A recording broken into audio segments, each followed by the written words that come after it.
nor the Son, but only the Father. This is the good news of Jesus Christ. Praise to you, Lord Jesus Christ. It's quite the good news. But during these last weeks of the church year, you always hear the Gospels about the second coming of the Son of Man, the human one, which is a better translation, that he will come again at what usually is understood to be the end times. I believe that apocalyptic storyline in the Bible is literature that uses exaggerated words and stories to explain not so much the end of the world,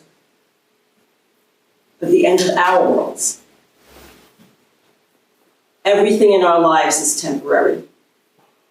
Nothing lasts forever. Everything passes, and sometimes the passing of things feels like it's the end of the world. Jesus' references to earthquakes, the darkening of the sun, are not intended to be taken literally, but to be understood as events that are life-shattering. They cast a pall over us. We all can recall times in our lives when it felt like the sky was falling. It wasn't literally falling, of course, but those words capture the essence of what we were feeling and experiencing at the time. The loss of a job, our home, our health, someone we love, floods, earthquakes, pandemics. These all bring us loss and suffering. We begin to realize slowly as we get older, decade by decade, that everything, including our physical selves, is temporary. Hopefully, we learn to live in ways, as we come to this realization, we begin to live in ways where we appreciate every single thing, because everything is a gift.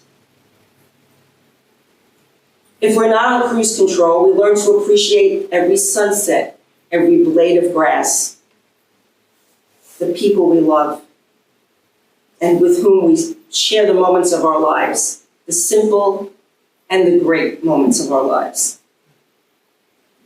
Hopefully, we learn that each moment is an opportunity to live our best lives. That's the abundant life God wants for us. If we thought our world would last forever, we'd probably take it for granted. Just going through the motions, waiting for the next better thing, or the next moment. Reliving the past, fretting about the future.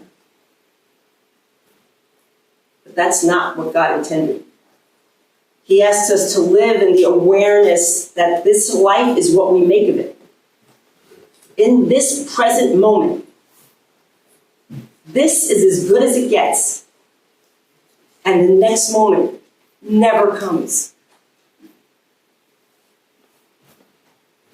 And he also asks us to grow from the suffering that comes with the end of things. There's no way to find some deeper meaning in our suffering, to find that God is somehow in it and even use it for good. We become bitter. Our hearts harden. They lose their suppleness.